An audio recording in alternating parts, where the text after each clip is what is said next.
Odločila sem se, da bom za dobro planeta spremenila to, da bom se več peljala s kolesom oziroma šla večkrat od doma prej in šla peš, čeprav bo dež, čeprav bo sneg, čeprav bo ne glede na vremenske razmere, ker se mi zdi, da nas velikokrat ovirajo pri temu.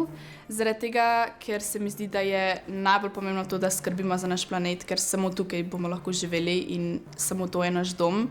V bistvu jaz bi ful priporočil mami, svetoval mami pa pač očimu, da se vozita tudi kdaj s kolesom, bolj kakor z avtom, ker vseeno se mi zdi, da pač bi lahko pri tem malo prihranili in pač poskrbeli za okolje. V skrbi za naš edini planet bi na prihajajoče koncerte se vozila z prijatelji svojih krajev, zato da bi bilo čim manj avtomobilov na cesti. Ali pa na vse krajše razdalje, da bi šla peš ali pa s kolesom.